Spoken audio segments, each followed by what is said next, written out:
FLP में light वाला chapter है और उसकी कोशिश ये होगी कि जितना कम से कम सिलेबस आज जितना हम अच्छे से आराम से पढ़ लेंगे उतना मेरा बेटा इंशाल्लाह हमारा जो टेस्ट होगा वो इंक्लूड होगा। हाँ, अगर कोई टॉपिक रह जाता है तो वो टॉपिक से रेलिवेंट शायद कोई क्वेश्चन आ भी जाए, लेकिन नहीं, मैं नहीं चाहता कि यार आज इतनी स्पीड बढ़ा दूं कि आज के दिन में ख़त्म करने के चक्कर में वो कॉन्सेप्ट क्लियर ना कर पाऊँ। तो मेरी जान इस चीज़ से घबराना नहीं। मैं क्या करूँगा, कोशिश यही होगी कि यंग्स एक्सपेरिमेंट जो आज हम पढ़ेंगे जितना आज इजीली हो सका। देखो, Young's double slit experiment, diffraction grating और आई थिंक ग्रेटिंग और डिफ्रैक्शन ग्रेटिंग, ये 2-3 हमारे जो टॉपिक्स हैं वो रह चुके हैं। लेकिन मेरी जान मेरी कोशिश यही होगी डिफ्रैक्शन और डिफ्रैक्शन ग्रेटिंग और यंग्स डबल स्लिट एक्सपेरिमेंट को आज हम स्टार्ट करते हैं। हाँ जी मेरा बेटा, बिल्कुल, अल्लाह ताला आपको बीमारियों में चमका दे, आमीन सुम आमीन। चलो मेरे बच्चे, तो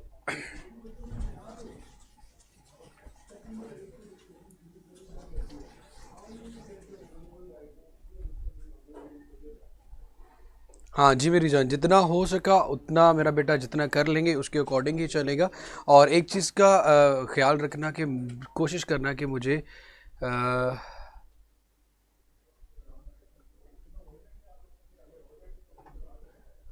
वीडियो स्टक हो रही है, देखिएगा मेरा बेटा। यंग्स डबल स्लिट एक्सपेरिमेंट में आपने इससे पहले जो एमसीक्यूज़ के बारे में पढ़ा कि वेव नेचर को प्रूव किया था यंग्स ने, तो आपने मेरे बच्चे इसमें ज़्यादा घबराने वाली बात नहीं। जो इसके की पॉइंट्स या मेन पॉइंट्स होंगे हम उनके बारे में जाएंगे, हम इनकी डिटेल में, ज़्यादा घबराने वाली ज़रूरत नहीं मेरा बेटा। Young's double slit experiment, 2 slit, 2 barrier, 2 रुकावटें, लाइट की डिफ्रैक्शन। और लाइट की डिफ्रैक्शन, एक चीज़ याद रखना मेरा बेटा, जब वर्ड डिफ्रैक्शन का आए तो आप ये समझ लें कि डिफ्रैक्शन वहाँ पे होती है जहाँ पे लाइट की वेवलेंथ कंपेरेबल होती है, जहाँ पे लाइट की वेवलेंथ कंपेरेबल होती है लाइट की, या जो आपके पास स्लिट के दरमियान के डिस्टेंस की, comparable with the distance between slits. The distance between slit, इसके दरमियान अगर कंपेरेबल होगी तो मेरा बेटा हमारे पास, इनकी जरा चैट को थोड़ी देर के लिए कर दें डिसेबल। सो मेरा बेटा, इन 2 स्लिट्स के दरमियान के डिस्टेंस को आप डी से रिप्रेजेंट करते हो। बहुत स्लो एंड स्टेडी मेरा बेटा बताऊंगा। हमारे पास डी को स्लिट सेपरेशन भी कहा जाता है। जितना पोर्शन इंपॉर्टेंट है मेरा बेटा जो बताने वाला है वही चीजें डिस्कस करता जाऊंगा। स्लिट सेपरेशन कहते हैं।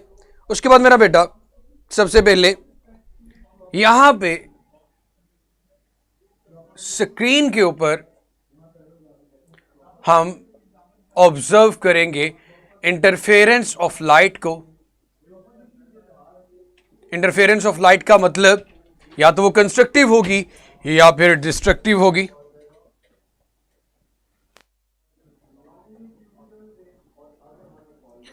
कंस्ट्रक्टिव इंटरफेरेंस के वक्त आपको ब्राइट फ्रिंजेस नजर आएंगी,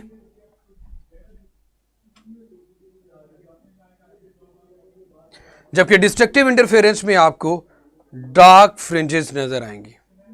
कंस्ट्रक्टिव में ब्राइट फ्रिंजेस, जबकि डिस्ट्रक्टिव में डार्क फ्रिंजेस आएंगी।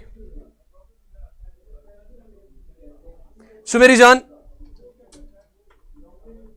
सबसे पहले एक लाइट रे यहां से गई और डिफ्रैक्शन के बाद यहां पे जाके चली गई। कुछ लाइट रेस का हम देखेंगे फिनोमेना। एक और रे यहां पे जाके मिल गई। इसको लाइट रे 1 का नाम देता हूं और इसको लाइट रे 2 का नाम देता हूं। मेरा बेटा, जब लाइट रे 1 और 2 को ऑब्जर्व किया गया तो दोनों का डिस्टेंस स्क्रीन के साथ बिल्कुल सेम आ रहा था। बात का मतलब, ये कहने का मतलब मेरा बेटा बनता है कि रे 1 और 2 के दरमियान जो पाथ डिफरेंस था, ये हमारे पास सेंटर आ गया। एट सेंटर जो पाथ डिफरेंस है, इस पाथ डिफरेंस को हम डेल्टा एस से भी शो करते हैं, डी साइन थीटा से भी शो करते हैं। वो डिस्टेंस इन 2 वेव्स का मेरे बेटा, जब इन 2 वेव्स को ऑब्जर्व किया गया, सेंटर के ऊपर एक्चुअली सेंटर नजर आ रहा था मेरा बेटा ब्राइट, सेंटर नजर आ रहा था ब्राइट। सो क्यों, उसकी रीजन ये थी कि एट सेंटर, ये चीज याद रखिएगा, एट सेंटर पाथ डिफरेंस जिसे हम डेल्टा एस से भी रिप्रेजेंट करते हैं, डी साइन थीटा से भी रिप्रेजेंट करते हैं, और मेरी जान हमारे पास इसको जीरो, ये बिल्कुल जीरो के बराबर था, दरमियान में किसी किस्म का कोई पाथ डिफरेंस नहीं आ रहा था। तो कंस्ट्रक्टिव इंटरफेरेंस हो रही थी, जो मैक्सिमा मतलब ब्राइट फ्रिंजेस प्रोड्यूस कर रही थी। ये आपका जो सेंटर आ रहा है स्क्रीन के ऊपर वो ब्राइट नजर आ रहा है। क्यों नजर आ रहा है? कंस्ट्रक्टिव इंटरफेरेंस हो रही है, और जब भी पाथ डिफरेंस जीरो होगा, जब भी पाथ डिफरेंस जीरो होगा, जो सेंटर है वो मेरा बेटा आपको ब्राइट नजर आएगा। उसके बाद मेरे बच्चे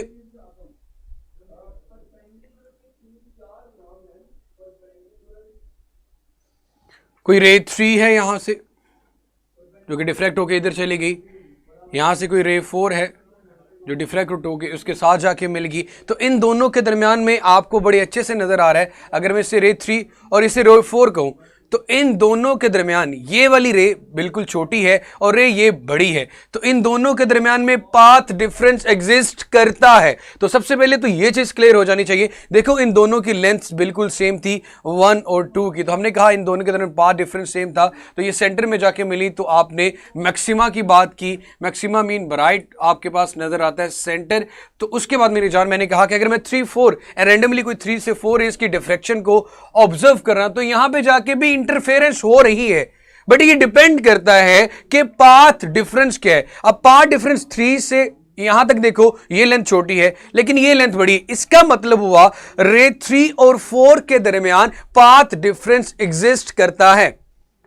पाथ डिफरेंस एग्जिस्ट कर, अगर पाथ डिफरेंस होगा तो दो पॉसिबिलिटीज हैं कि वो कंस्ट्रक्टिव इंटरफेरेंस भी है और डिस्ट्रक्टिव इंटरफेरेंस भी है। कंस्ट्रक्टिव के लिए पाथ डिफरेंस क्या होता है और डिस्ट्रक्टिव के लिए पाथ डिफरेंस क्या होता है? एट पॉइंट पी, इसको नाम दे देता हूं मैं। अब मैं दोनों पॉसिबिलिटीज की बात करता हूं। एट पॉइंट पी अगर मेरे पास कंस्ट्रक्टिव इंटरफेरेंस हो रही है, if path difference is equal to d sine theta, और वो हमारे पास आता है मेरा बेटा एन लेमडा के इक्वल। ये डी साइन थीटा अगर हमारे पास ये आता है 0 lambda, 2 lambda, 3 lambda, 4 lambda, 5 lambda up to सोन, में सिंपली इसको लिख सकता हूं if d sine theta is equal to m lambda और एन लेमडा, कुछ भी आप नाम दे देते हो। सो मेरे बच्चे, और एम की वैल्यू हमारे पास यहां पे होती है 0 1 2 3 4, सारे नंबर आ जाते हैं। तो ये इंटरफेरेंस मेरा बेटा हमें पता है कि ये इंटरफेरेंस आपके पास मैक्सिमा प्रोड्यूस करेगी, कंस्ट्रक्टिव इंटरफेरेंस होगी अगर आपके पास पाथ डिफरेंस। मैक्सिमा का मतलब क्या है यार?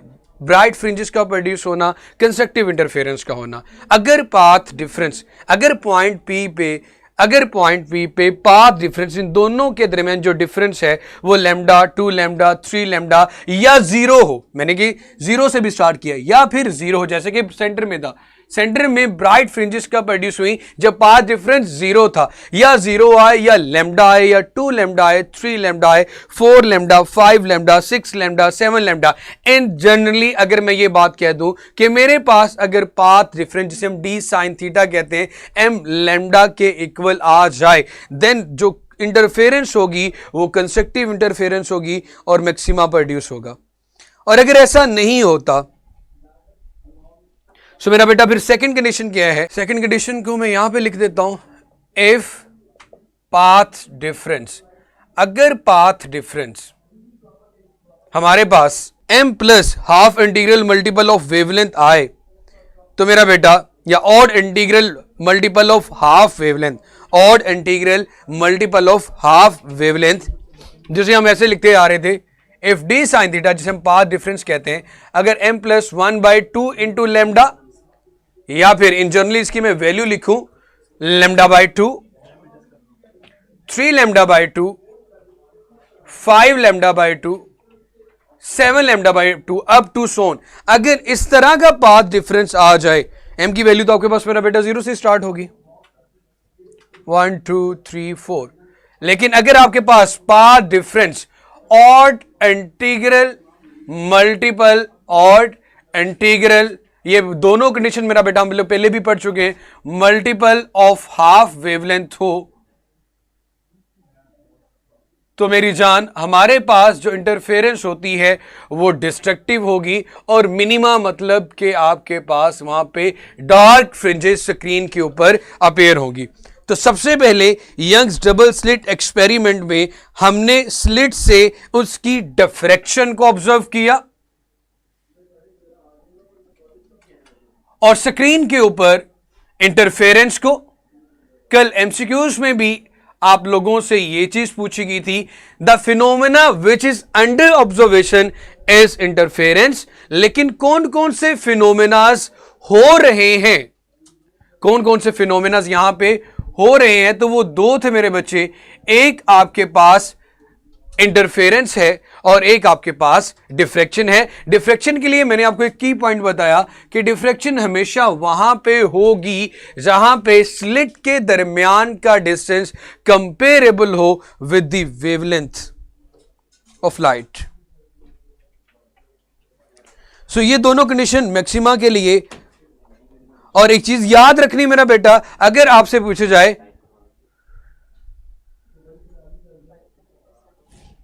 अगर आपसे यह चीज पूछी जाए कि मेरा बेटा हमारे पास यंग्स डबल स्लिट एक्सपेरिमेंट का क्या सेंटर कभी डार्क हो सकता है? No, Young's double slit experiment में आपने याद रखना है centre of Young double slit experiment is always bright.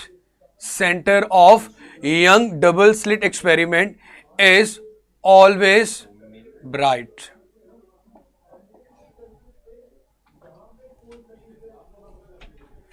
सुबह पुत्र पानी ना पिलाना यार। अच्छा मेरा बेटा यहां तक क्लियर हो गया। अब हमें किसी इसके कुछ इंपॉर्टेंट की पॉइंट्स लिखने हैं। अगर आपने मेरा बेटा इसका कोई स्क्रीनशॉट वगैरह लेना है तो आप ले सकते हैं, ताकि फिर यंग्स डबल स्लिट एक्सपेरिमेंट से रेलिवेंट जितनी इंपॉर्टेंट की पॉइंट्स हैं मैं आपको बता दूं, ताकि इससे रेलिवेंट अगर कोई एमसीक्यूज आता है तो मेरे जान उसमें आपका किसी किस्म का कोई इशू ना हो। सो मेरे बेटे मैं वो वाला पोर्शन पहले रेस करता हूं।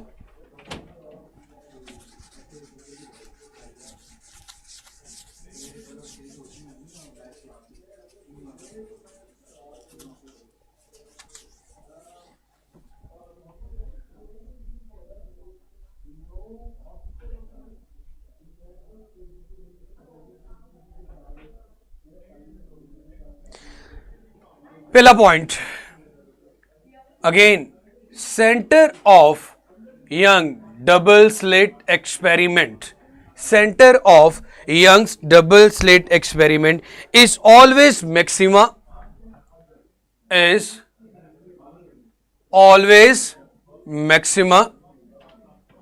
मैक्सिमा जब हमने कहा m की वैल्यू 0 थी।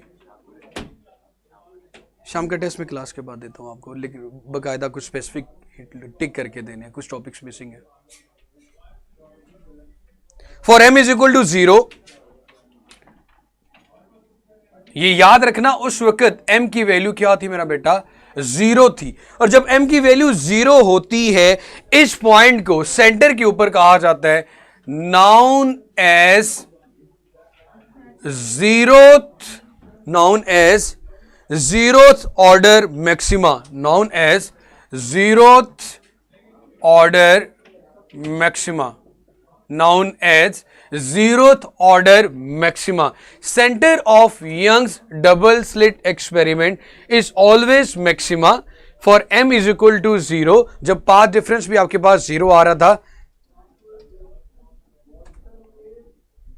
जी मेरा बेटा, सेंटर ऑफ यंग्स डबल, आपके पास यहां पे दोनों तरह की फ्रिंजेस अपीयर होंगी, डार्क भी ब्राइट भी, डार्क भी ब्राइट भी, पूरी सीरीज आएगी। But the centre of Young double slit experiment is always maxima, mean के ब्राइट होगा for m is equal to 0, सिर्फ और सिर्फ सेंटर में आएगा। इस पॉइंट को याद रखिएगा, नॉन एज इसे कहते हैं जीरोथ ऑर्डर मैक्सिमा।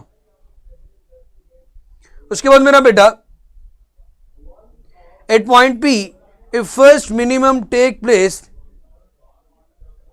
अगर आपके पास इस पॉइंट P के ऊपर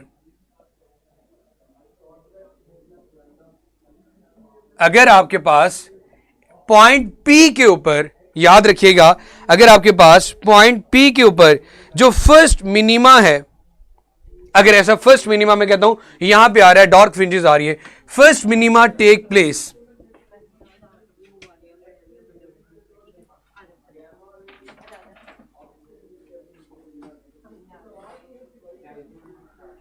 if at point P first minima take place, then for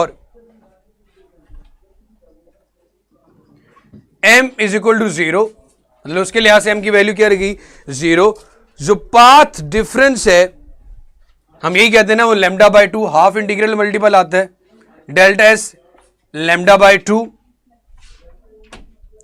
but इसको अब जीरोथ ऑर्डर नहीं कहोगे, इसको हम अगर मिनिमा की बात करूं, हमारे पास फर्स्ट मिनिमा अगर P पे बन रहा हो, m इज इक्वल टू 0 पे, इंटीग्रल मल्टीपल हाफ वेवलेंथ आ रहा हो, मतलब जो कि कंडीशन होती है lambda by 2 he path difference आता है मिनिमा के लिए, तो मेरा बेटा हम इसको फर्स्ट ऑर्डर मिनिमा कहेंगे, जीरोथ ऑर्डर सिर्फ और सिर्फ सेंटर वाले ब्राइट मैक्सिमा या मैक्सिमा के लिए है, ये पॉइंट याद रखिएगा। लेकिन अगर वो कहता है इन केस कि फर्स्ट पॉइंट P को आप ऑब्जर्व करते हो और वहां पे मिनिमा बनता है m इज इक्वल टू 0 के ऊपर और delta S is equal to हमारे पास आ रहा है लैम्डा बाय 2, सो मेरा बेटा हम इसको फर्स्ट ऑर्डर मिनिमा कहेंगे, we can never call it zero order minima, so but called as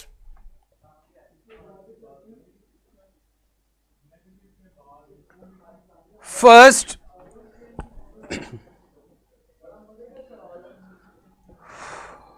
but called as first order minima, never zeroth order minima।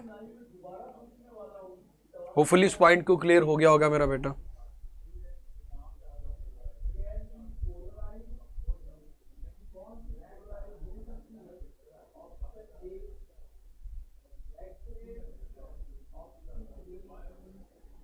जी मेरा बेटा, उसके बाद मैं ये वाला पोर्शन रेस करता हूं, पाथ डिफरेंस वाला।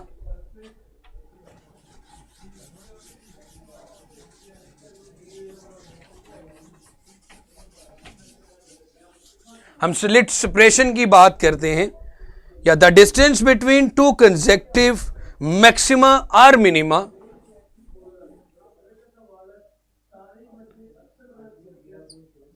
ये सारे की पॉइंट्स हैं मेरी जान, आपको कोई मसला नहीं होगा एमसीक्यूज में। The distance between two consecutive maxima और minima, the distance between two consecutive maxima और minima is called fringe spacing और fringe width is called fringe spacing और width and is same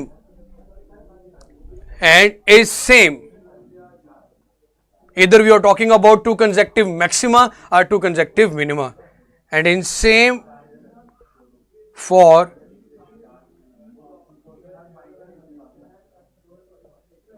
two consecutive maxima और minima.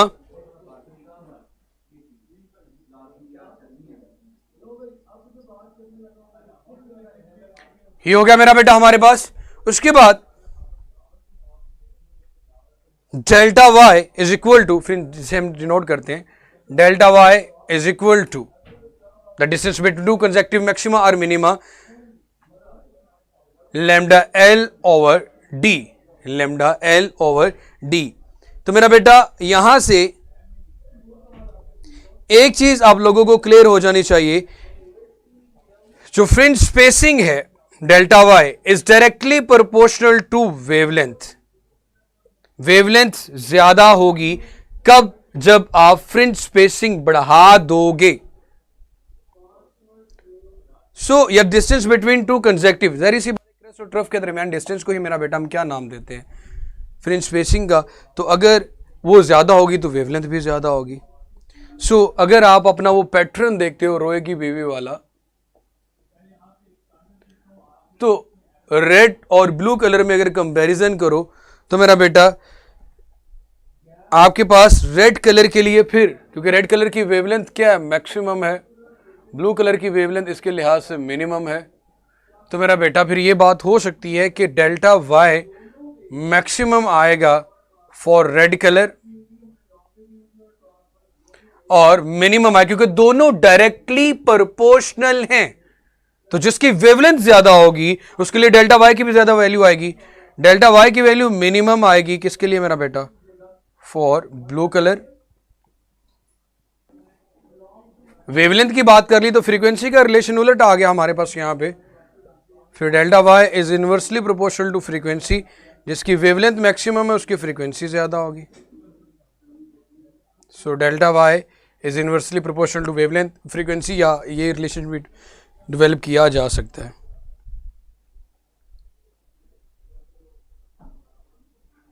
अब slit और screen के दरमियान के डिस्टेंस को आप एल से रिप्रेजेंट करते हो, और अगर ये डिस्टेंस ज्यादा होगा तो हमारे पास जो फ्रिंज स्पेसिंग है, the distance between two consecutive maxima और minima according to the relation हमारे पास मेरा बेटा वो भी ज्यादा आएगा। Delta Y is directly proportional to L. उस पोर्शन को मेरी जान में रेज करने जा रहा हूं।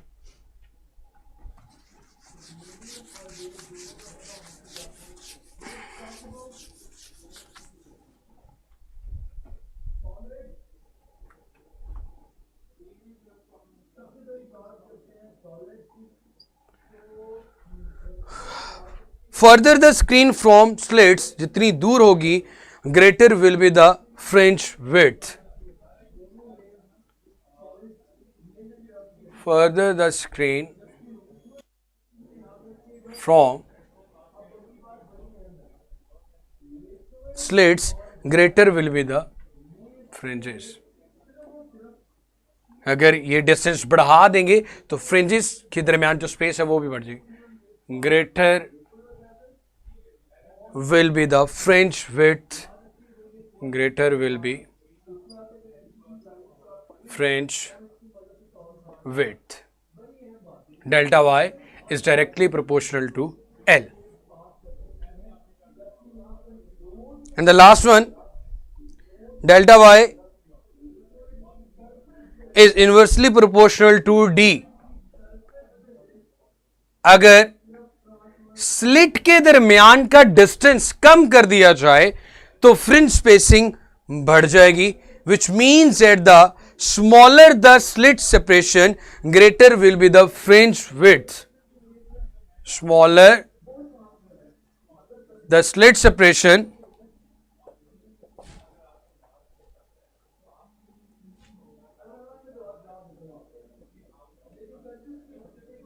greater will be fringe width. Smaller the slit separation, greater will be the fringe width.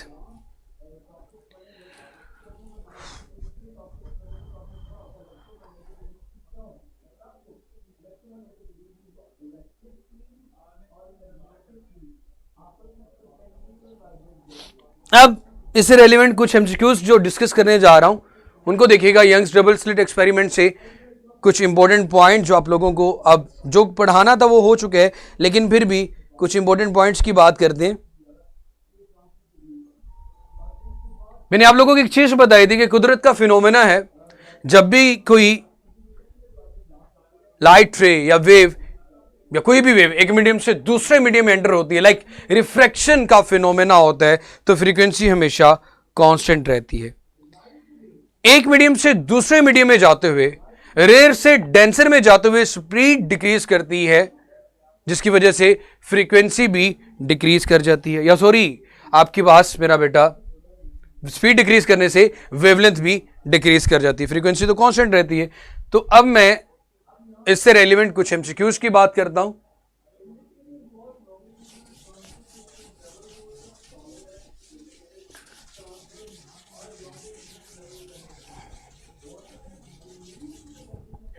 वो क्या है जनाब आपके पास, in Young's double slit experiment, if, उन्होंने तो एयर में किया था ना, अगर if Young's double slit experiment is shifted from air to water, rarer से अगर डेंसर मीडियम में आप आ रहे हो तो क्या होगा, then will be how it will affect the fringe spacing, then जैसे अब डेल्टा वाई के अभी सारे रिलेशनशिप हमने पढ़े हैं, देन हाउ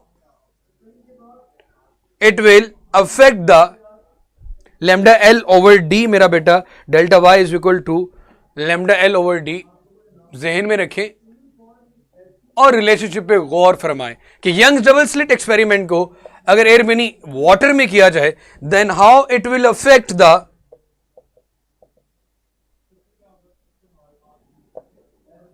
फ्रिंज स्पेसिंग, कैसे इसको अफेक्ट करेगी, ए, बी, सी और डी, चार ऑप्शंस हैं हमारे पास।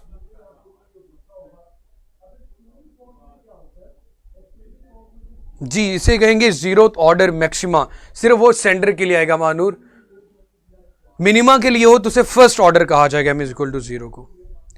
अच्छा मेरे बेटे, हम लोगों ने ये बात पढ़ी थी, एक मीडियम से दूसरे मीडियम में जाते हुए फ्रीक्वेंसी कांस्टेंट है तो वेलोसिटी और वेवलेंथ के दरमियान डायरेक्ट रिलेशन आएगा। आप एयर से वाटर में जा रहे हो, एयर से डेंसर में जा रहे हो तो स्पीड डिक्रीज करेगी तो वेवलेंथ भी क्या कर जाएगी, डिक्रीज करेगी। अगर वेवलेंथ डिक्रीज करेगी तो फ्रिंज स्पेसिंग पे क्या फर्क पड़ेगा, increase decreases remain same. Relation आपके सामने है, मैंने पूरा आंसर आप लोगों को बता दी है।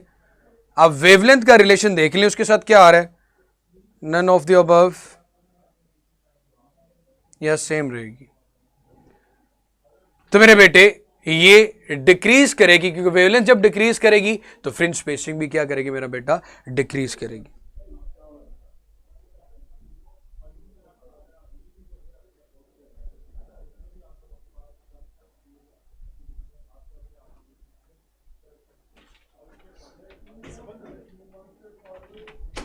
ओके इससे रेलिवेंट एक और छोटा सा एमसीक्यूज, मैंने अभी ये कहा था एयर से वाटर में गए, एयर से डेंसर मीडियम में जाते हुए फ्रीक्वेंसी कांस्टेंट रहती है। अगर हम इसको कांस्टेंट कंसीडर करें तो वेलोसिटी और वेवलेंथ के दरमियान डायरेक्ट रिलेशन आ रहा है, डायरेक्ट रिलेशन आ रहा है तो वेलोसिटी डिक्रीज करगी तो वेवलेंथ भी डिक्रीज करगी। अगर वेवलेंथ डिक्रीज करगी सो मेरा बेटा जो फ्रिंज स्पेसिंग है वो भी क्या कर जाएगी, डिक्रीज कर जाएगी। तो इसी से रेलिवेंट एक और एमसीक्यू सब लिखता हूं।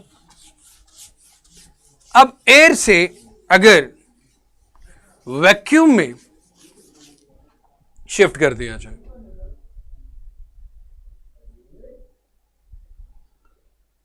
मेरा बेटा जीरो का मतलब देखो पाथ डिफरेंस या जीरो हो या फिर आपके पास 1 2 3, मतलब जब हम यहां पे लिख रहे होते हैं ना मेरा बेटा d sine theta is equal to m lambda या d sine theta is equal to m plus 1/2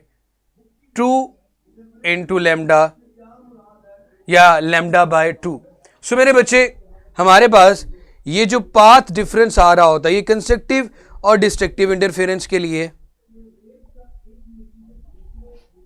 अब m जिसे आप n कंसीडर करते हो, मैंने यहां पे m लिख दिया जो कि 0 1 2 3 4 5 6 7 8 और इसके लिए भी क्या है m 0 1 2 3 4 5 6। मैंने ये कहा है अगर आपके पास कंस्ट्रक्टिव इंटरफेरेंस हो रही हो m इज इक्वल टू 0 के ऊपर, m की वैल्यू 0 पुट करने से अगर आपके पास कंस्ट्रक्टिव इंटरफेरेंस आ रही हो, ब्राइट फ्रिंजेस आ रही हो तो उसे मैक्सिमा कहा जाता है। और अगर m is equal to 0 put करने से आपके पास मिनिमा मतलब के डार्क फ्रिंजेस आ रही हैं तो मेरा बेटा फिर उसको हम फर्स्ट ऑर्डर का नाम देंगे, सेंटर वाले को स्पेसिफिकली फर्स्ट ऑर्डर कहा जाता है।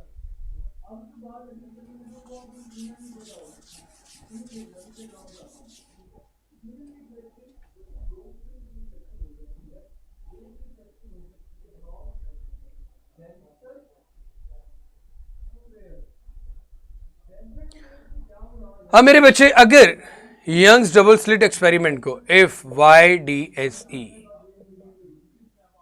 is shifted from air to vacuum, air से वैक्यूम में शिफ्ट कर दिया जाए, then how it will affect the fringe spacing? Then how it will affect the fringe spacing? हम इसको मेरा बेटा जीरो ऑर्डर मानते हैं, सेंटर वाले को m is equal to zero. इसके ऊपर वैल्यू पॉजिटिव में लिख लो, इससे नीचे वैल्यू नेगेटिव में लिख लो। सो एक रेफरेंस लेवल हमने जीरो किसको मानना है, ये सेंटर में जो ब्राइट है इसको हमने जीरो ऑर्डर कह दिया है। अगर in case m is equal to zero put करने से आप ये कहते हैं कि भाई आपके पास मिनिमा आ रहा है, इफ मिनिमा इज प्रोड्यूस, तो फिर वो फर्स्ट ऑर्डर होगा, जीरो ऑर्डर नहीं होगा। बस इतना सा पॉइंट था यार महानूर। अब मेरा बेटा अगर एयर से वैक्यूम में आपने शिफ्ट कर दिया, तो मेरा बेटा एयर में अगर स्पीड देखो लाइट की, वो एक्चुअली लेस देन होती है 3 multiply by 10⁸ metre per second से। Speed of light less than होती है एयर के अंदर, लेकिन वैक्यूम में वो एग्जैक्टली इक्वल आ रही होती है 3 multiply by 10⁸ metre per second के। वैक्यूम में यही स्पीड क्या आ रही होती है, 3 multiply by 10⁸ metre per second vacuum के अंदर। एयर में ये speed of light less than होती है 3 multiply by 10⁸ metre per second से, लेकिन अगर वैक्यूम के अंदर बात की जाए तो एग्जैक्टली इक्वल होती है 3 multiply by 10⁸ metre per second से। अगर इस लिहाज से देखा जाए, यंग्स डबल स्लिट एक्सपेरिमेंट को शिफ्ट किया जाए एयर टू वैक्यूम, तो एयर से वैक्यूम में जाते हुए मेरा बेटा अब वही relationship again, V is equal to F lambda. जब V डिक्रीज करेगा, फ्रीक्वेंसी को हम कांस्टेंट मान रहे हैं, वेवलेंथ भी क्या कर जाएगी मेरा बेटा, इंक्रीज कर जाएगी। तो बहुत से लोग यहां पे रिमेन सेम कहते हैं, लेकिन मेरा बेटा इसका जो आंसर आएगा कि वो क्या कर जाएगी, फ्रिंज स्पेसिंग इंक्रीज कर, वेवलेंथ इंक्रीज करेगी तो डेल्टा Y की वैल्यू भी इंक्रीज कर जाएगी।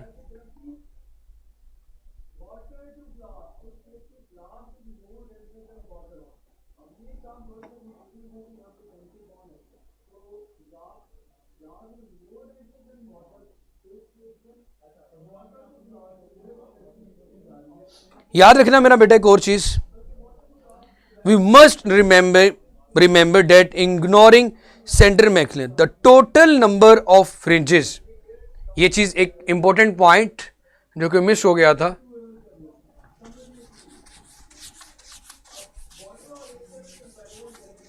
हमारे पास मेरा बेटा ये हमारा रेफरेंस लेवल है zero, total number of fringes above the maxima is equal to total number of fringes below the minima।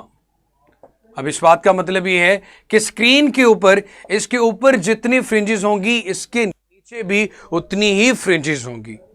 Screen के ऊपर, इसके ऊपर जितनी फ्रिंजेस होंगी, central maximum the total number of fringes above the center must be equal to the total number of fringes beneath या फिर इसके below the center।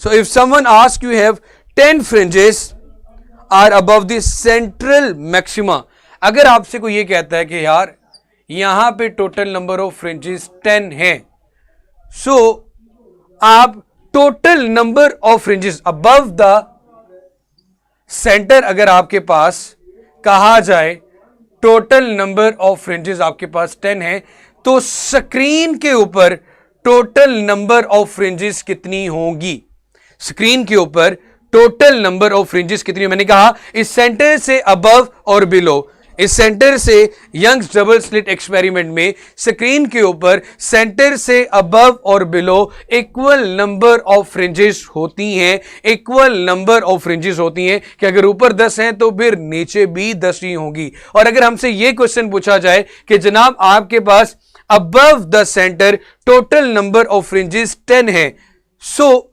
Total number of fringes on the screen कितनी होंगी, तो मेरा बेटा क्या आंसर आएगा, 10 प्लस 10, इनकी चैट एनेबल कीजिएगा।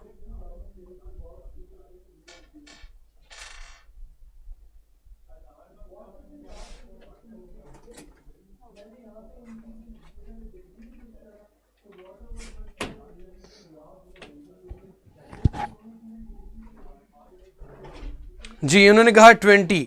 मेरा बेटा याद रखो, मैंने आपको खुद ये बात बताई थी बच्चे कि एक m इज इक्वल टू 0 पे भी तो फ्रिंजेस बन रही है ना सेंटर में, फिर उसके ऊपर 10 है और इससे नीचे 10 है, एक फ्रिंजेस ये, सो 10 प्लस 10 प्लस 21 फ्रिंजेस बनेगी। कितनी बनेगी मेरा बेटा? 21 टोटल नंबर ऑफ फ्रिंजेस बनेगी, 21 नॉट 20। जी मेरा बेटा, सेंटर वाली फ्रिंजेस जहाँ पे ब्राइट मैनर हमें कहा m इज इक्वल टू 0 पे भी दो, इसके ऊपर भी जो टोटल नंबर ऑफ फ्रिंजेस होंगी वो इक्वल आएंगे total number of fringes less than. Sir angle of diffraction भी स्लिट सेपरेशन के इनवर्सली प्रोपोर्शनल होता है। मेरा बेटा एंगल ऑफ डिफ्रैक्शन भी, जी सही कह रहे हैं आप, लेकिन इससे रेलिवेंट जब डिफ्रैक्शन का टॉपिक है मेरी जान, उसमें एक्चुअली बताऊँगा डिफ्रैक्शन, ग्रेटिंग और उसके अंदर। अब मेरा बेटा आप लोगों का एक MCQ स्पेस टेस्ट है एक छोटा सा, उसको देख लें, टेस्ट शो कर दे।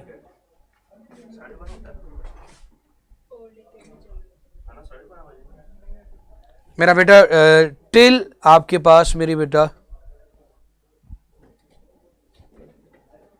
यंग्स डबल स्लिट एक्सपेरिमेंट तक का जो टेस्ट है वो बनेगा इंशाल्लाह।